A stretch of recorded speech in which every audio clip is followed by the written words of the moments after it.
আমার প্রশ্ন, যখন মানব জাতি সৃষ্টি হয়নি তখন আল্লাহ জান্নাত জাহান্নাম কেন সৃষ্টি করলেন?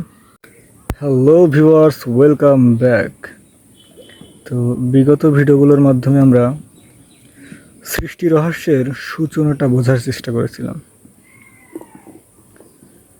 যেখানে আমরা আলোচনা করেছিলাম সৃষ্টির পূর্বে যখন কিছুই ছিল না তখন শুধু আল্লাহ ছিলেন এবং আল্লাহ চাইলেন যে তিনি সৃষ্টি করবেন এবং সর্বপ্রথম তিনি কলম সৃষ্টি করেছিলেন এবং তার যে পরিকল্পনাটা কীভাবে কী সৃষ্টি করবেন, কোন সৃষ্টির পর কোনটা সৃষ্টি করবেন, কখন কোন ঘটনা সংঘটিত হবে, সমস্ত কিছু কলমের মাধ্যমে লিখে ফেলেছিলেন।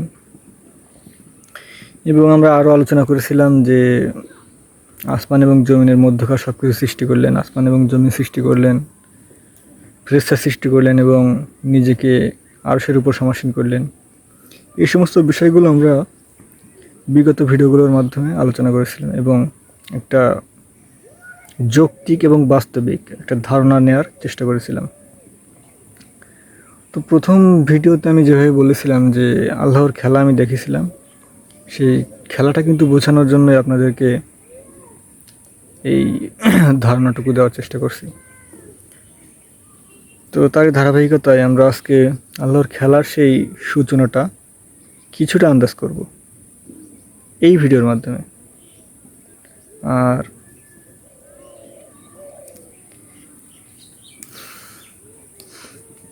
খেলা যে করবেন সেটা তো আল্লাহ আগে থেকে লিখে রেখেছেন, সেটা আমরা আগেই জেনেছি। তো চলুন আমরা আজকের ভিডিওটা শুরু করি। তো ঘটনা হচ্ছে, আল্লাহ ফেরেশতা সৃষ্টি করলেন এবং জমিনে জিন জাতি প্রেরণ করলেন। তো জিনেরও অবাধ্যতা শুরু করলো, আল্লাহর নাফরমানি, দাঙ্গা হাঙ্গামা, বিভিন্ন অনৈতিক কাজবাজ করা শুরু করলো। তখন ফেরেশতারা এসে জিনদের সাথে যুদ্ধ করলো এবং কিছু সংখ্যক জিনদের হত্যাও করলো। তো এর ভেতর থেকে আজাজিল নামের একটা জিন, সে খুবই খুবই খুবই ইবাদত বন্দেগী করতেন। তো তার ইবাদতের কারণে সে ফেরেশতাদের মতোই সম্মানিত হলেন, আল্লাহ তাকে সম্মানিত করলেন। তো সে ফেরেশতাদের সাথে থাকার অনুমতি পেল, সে ফেরেশতাদের সাথে থাকা শুরু করলো। তো আজাজিল ইবাদত করতে করতে একটা সময় লাহে মাহফুজে পৌঁছে গেল, যেখানে আল্লাহর ওই পরিকল্পনাটা লেখা আদি হইতে অন্ত পর্যন্ত সব কিছু যেখানে লেখা, ওই জায়গাটার নাম, যেখানে এই লেখাটা সংরক্ষিত, ওই জায়গাটার নাম হচ্ছে লাহে মাহফুজ। তো ওইখানে আজাজিল একটা সময় পৌঁছে গেল এবং সে পড়া শুরু করলো। এবং সে নাকি পড়তে পড়তে একটা সময় এটাও পড়লো যে আল্লাহর এক বান্দা তার ইবাদতের কারণে উচ্চ মর্যাদা পাবেন, কিন্তু একটা নাফরমানির কারণে সে সব থেকে লাঞ্ছিত হবেন, সব থেকে বেশি লাঞ্ছিত হবেন। এরকম কিছু নাকি পড়েছিল আজাজিল। তো যাই হোক,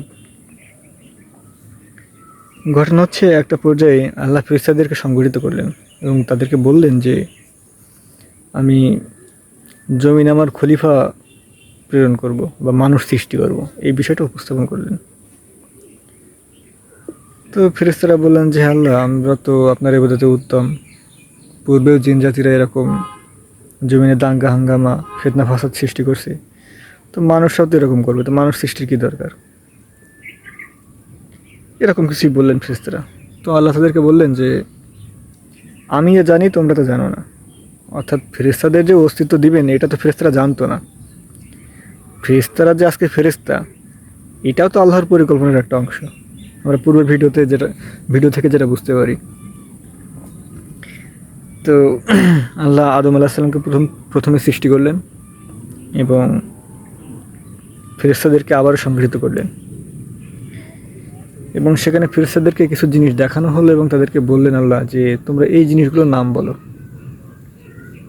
তখন ফেরেশতারা বললেন যে হে আল্লাহ, আপনি আমাদেরকে যা শিক্ষা দিয়েছেন আমরা তো এর বাইরে কিছু জানি না, আপনি ভালো জানেন।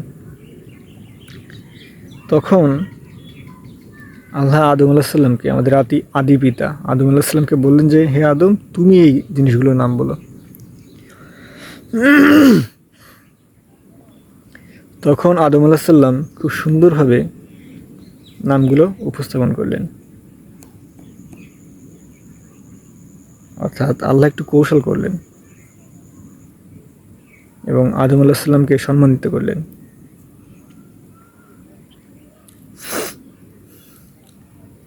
তো আল্লাহ ফেরেশতাদেরকে বললেন যে তোমরা সম্মানের প্রতীক হিসাবে আদমকে সিজদা করো। তখন ফেরেশতারা আদম আলাইহিস সালামকে সিজদা করলেন। ইবলি তো আজাজিল সিজদা করলেন না। তখন আল্লাহ আজাজিলকে বললেন যে হে আজাজিল, কিসে তোমাকে আদমকে সিজদা হতে বাধা তৈরি করলো? কিসে বাধা দিল? তুমি কেন আদমকে সিজদা করলে না? তখন আজাজিল বলল যে আদম হচ্ছে মাটির তৈরি আর আমি আগুনের তৈরি, আমি আদম হইতে উঠতাম। অর্থাৎ আজাজিল অহংকার করল।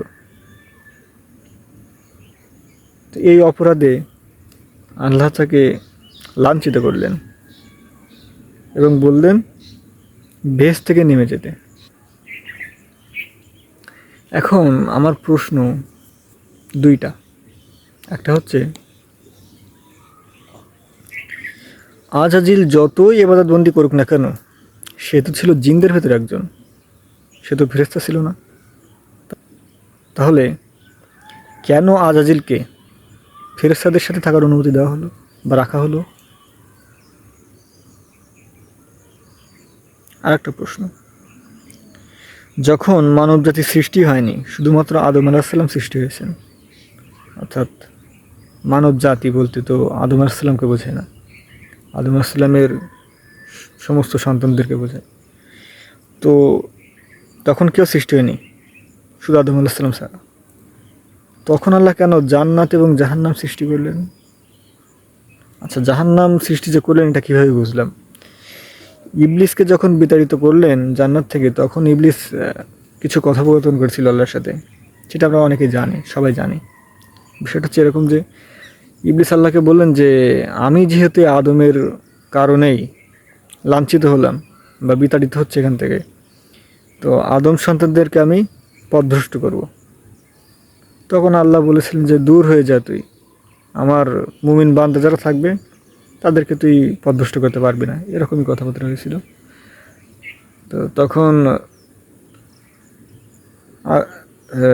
আজাজিল আল্লাহর কাছে কিছু জিনিস চেয়ে নিলেন যে আমি কিয়ামত পর্যন্ত মরবো না, এরকম আয়ু দিন, আমাকে হায়াত দিন, এবং আমি বাতাসের বেগে ভ্রমণ করতে পারবো, মানুষের রক্তে ভ্রমণ করতে পারবো, এরকম 4টা জিনিস চেয়ে নিলেন। কারণ সে তো ওই যে লাউহে মাহফুজে পড়েছেন, তো তার তো পড়া শেষ। তো সেই অনুযায়ী সে মানুষ জাতি সৃষ্টির আগেই সে জানেন যে মানুষ কেমন হবে, মানুষকে পথভ্রষ্ট করতে কী কী লাগবে, সেই গুণাগুণগুলো সে চেয়ে নিলেন। তো আল্লাহ তাকে দিলেন এবং বললেন যে জান্নাত বাদে তুই যা যা চাইবে তোকে তাই দেওয়া হলো। তো ইবলিস 4টা জিনিস চেয়ে নিলেন। অর্থাৎ এখান থেকে আমরা বুঝতে পারি যে জাহান্নামও তখন তৈরি শেষ। এরপর আমরা কোরআনে আজকে স্পষ্টভাবে অনেক জায়গায় বর্ণনা পাই যে জাহান্নামে যখন ইবলিস যাবেন, তো মানুষ যখন তাকে বলবে যে তোমার কারণে আমরা জাহান্নামী, তখন ইবলিস বলবে যে আমি তোমাদেরকে কিছুই করিনি, তোমরা নিজেদের দোষী আজকে জাহান্নামী। তো যাই হোক, আমার প্রশ্ন, যখন মানব জাতি সৃষ্টি হয়নি তখন আল্লাহ জান্নাত জাহান্নাম কেন সৃষ্টি করলেন? হ্যাঁ, এখন যদি আপনি উত্তর দেন যে হ্যাঁ আল্লাহর পরিকল্পনার অংশ, তাহলে তো সব কিছু হয়েই গেল। খেলা তো এখানেই, খেলা তো এখানেই। তো আজকে আর বেশি কথা বলবো না, ভাবতে থাকুন, বোঝার চেষ্টা করুন আল্লাহর খেলাটা আসলে কি। ভালো থাকবেন, ধন্যবাদ। আজকে এই পর্যন্তই।